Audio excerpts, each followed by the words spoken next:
FM 89.1, Radio Universidad. Vamos a charlar unos minutos, una nota que es interesante poder compartir con todos ustedes. La cuestión de la pobreza, ¿no? Que ayer nos ha impactado tanto cuando traducimos en personas, pensar que 12 millones de compatriotas hasta julio estaban bajo la línea de pobreza, y pensar que hoy posiblemente sean muchos más, la verdad que nos causa bastante estupor en estos tiempos, ¿no? Y sobre todo analizando cómo está la situación hoy, y cada vez se va agravando aún más, ¿no? Vamos a conversar con Eduardo de la Serna. Él pertenece al grupo de curas en Opción por los Pobres, un hombre que siempre tiene una mirada muy certera, ¿no?, acerca de las cuestiones sociales, y por supuesto imposible de despegar de las decisiones políticas, ¿no?, que llevan a esta situación. Así que vamos a compartir esta charla con el padre Eduardo de la Serna. ¿Cómo le va, Eduardo? Ariel del Aquila lo saluda. Buenas tardes. ¿Qué tal? Buenas tardes, ¿cómo estás? Muy bien, gracias por atendernos. Bueno, queremos conocer un poco su mirada, ¿no?, sobre esta cifra que ha dado ayer el INDEC, ¿no?, de pobreza, que bueno, a veces decirlo en porcentajes es un poco injusto y frío, ¿no?, pero si lo pasamos a personas, nos está dando que 12 millones de compatriotas están bajo la línea de pobreza. Una cifra tremenda, ¿no?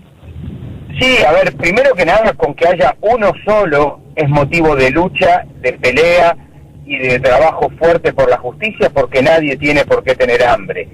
Uno solo. Obviamente, cuando son muchos más, la cosa se complica, y sobre todo porque son personas, como vos decías recién, son carne, son cara, son lágrimas, son mocos, son piojos, son zapatillas, pies descalzos, son llagas, son personas, porque si no la cosa se transforma en un dato que aparece un ratito y al día siguiente nos olvidamos del dato y todas esas cosas, etcétera. El problema es que las caras son cada vez más, y por lo tanto muchas son absolutamente desconocidas porque ayer no estaban.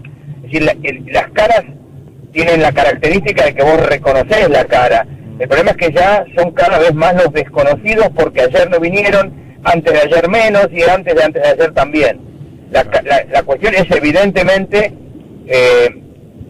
una consecuencia obvia de esta situación, que se desentiende de las personas, a lo sumo las trata como números, y después se burlan con la graciosa de la hermana gemela de Sergio Denis, diciéndonos que el Fondo Monetario Internacional se ocupa de los más vulnerables, ¿no? Y también esta cuestión de siempre atribuir la consecuencia de estas políticas a factores como ajenos, ¿no? Tormentas, turbulencias, cosas que nos pasan como si fueran de la naturaleza, ¿no? Es que vamos a suponer que fuera una tormenta.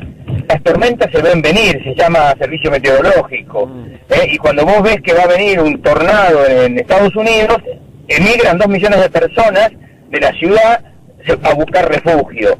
El tema acá es que si hubiera sido una tormenta, que no lo fue, la tormenta la generaron ellos son gestores de tormentas, si hubiera sido una tormenta, sería interesante saber cuáles son las medidas que fueron tomando previo a la tormenta, para que la tormenta afecte la menor cantidad posible, y no, como está pasando ahora, que afecta cada vez más a más gente. Evidentemente, de tormenta no se trata, evidentemente se trata de un genocidio, pero lo que hacen estos siempre es encontrar el marketing y el packaging ideal para comunicar las cosas, ¿no? Es decir, pero bueno, no saben hacer otra cosa que marketing, no saben hacer otra cosa que show, espectáculo, que todo es eso, pero de gobernar esa te la debo. Eduardo, leíamos algunos curas, ¿no?, que trabajan en los barrios con comedores que cada vez están más desbordados por esta situación. ¿Cómo es la situación donde trabaja usted junto con los otros curas por este asunto, ¿no?, de los comedores que cada vez reciben más y más gente? Sí, nosotros tenemos 2 comedores en la parroquia y un tercero que casi es comedor, y están también desbordados.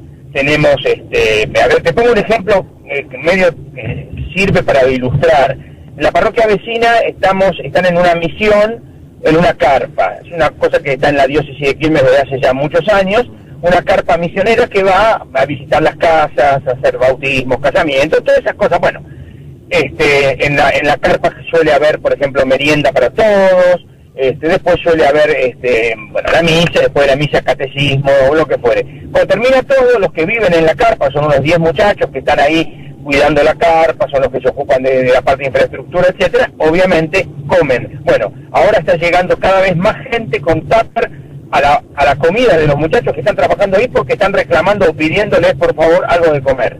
Donde tan simple es como si tocaran el timbre de tu casa, por favor dame de comer porque no tengo, solo que la carpa no tiene paredes, Claro, la carpa es abierta, y entonces van a comer porque tienen hambre, una cosa que creíamos que estaba desterrada en la Argentina, ¿no? Porque Juan Carr, que no se caracteriza por ser un militante K, hablaba de que en Argentina estábamos al borde del hambre cero. Sí. Bueno, ahora estamos al borde del hambre 50-50. Tremendo. Y esto es comparable, por ejemplo, ¿con qué momento de nuestra historia? ¿Con 2001, por ejemplo? ¿Usted lo puede comparar?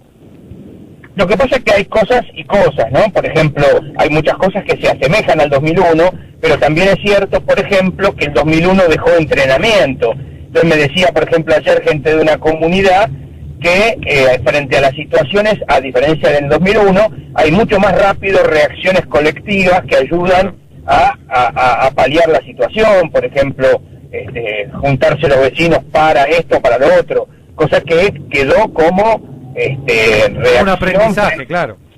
Exactamente, ¿no? En ese sentido. Pero está claro que el hambre creíamos que era una cosa olvidada, la desocupación. A ver, pero sencillamente una cosa que es elemental, y esto me parece que es hasta psicológicamente muy serio, y es que en general los chicos estaban habituados a que comían en su casa, aunque más no fuera porque el papá estaba en una cooperativa, claro, una cooperativa que le pagaban poco porque era medio una especie de keynesianismo práctico, pero lo cierto es que con esa plata que el papá ganaba y con la UH y otras cositas más podían comer en su casa. Ahora comer en la casa pasa a ser algo del pretérito pluscuamperfecto, porque ahora vuelven a comer en las escuelas con la comida de porquería que Vidal les regala, porque es buenísima el Ángel de la Guarda, y además comen a veces en la capilla o en donde fuere, y por supuesto los lunes vienen con un hambre atroz porque no comieron, ¿no? Tremendo. Y en la semana no comieron. Seguro. Esta situación, además de producir esto que usted está contando, también produce desmembramiento familiar, ¿no? Con todas las consecuencias que esto trae, ¿no? Para la vida de una persona. ¿Esto ya se está empezando a vivir, el desmembramiento social, familiar? No, lo que pasa es que además este tipo de cosas generan situaciones de tensión. Por ejemplo, a veces el sálvese quien pueda es una lamentable consecuencia muchas veces de estas situaciones, ¿no? Entonces es el que yo, ¿cómo puedo aunque sea traer unos mangos? Y entonces, por ejemplo, aunque más no sea, vender un poquito de droga para hacer unos mangos, lo cual es evidentemente algo lamentable, pero es una realidad, ¿no? Claro. Es decir, convengamos que la desarticulación es una desarticulación en todos los niveles, pero bueno, de eso son expertos estos tipos, en dividir para reinar. Ahora, es increíble que hayamos caído nuevamente en una trampa tan grande, ¿no? Ya habiendo tenido esa experiencia tantas veces en nuestra historia, que hayamos caído nuevamente en la trampa del neoliberalismo, ¿no? Sí, pero bueno, no te olvides que una de las cosas que Durán Barba nos ha enseñado a todos es que la memoria es muy corta. Sí, y no tiene ningún problema en recordárnoslo, ¿no? No, por eso, bueno, aparte de su cinismo característico, ¿no? Pero no, claro, como la memoria es corta, no tengo ningún problema. Vos le dice a Mauri, vos hablá y decís cualquier cosa, total, dentro de 2 meses se lo olvidaron. Pero vos decís cualquier cosa que sea positiva. Y entonces te va a decir, por ejemplo, Marquitos Peña, enseguida, antes de las elecciones de octubre del año pasado, que no pensaba en modificar las jubilaciones. Menos de un mes después, modificaron las jubilaciones. ¿Cuál? Y ya está, ya todo el mundo se olvidó de todo ese tipo de cosas. Más cuando además hay una catarata una detrás de la otra, evidentemente uno ya está en otra cosa. Ya no podemos preocuparnos por las jubilaciones, porque la semana que viene el 30% del aumento de gas, claro. Y la otra semana además que las escuelas vuelven a tener no sé qué, y la otra semana que queman una escuela en Moreno, y la otra. Entonces, frente a tanta catarata de cretinadas, uno ya termina sin acordarse de la que pasó hace 6 meses. Tal cual.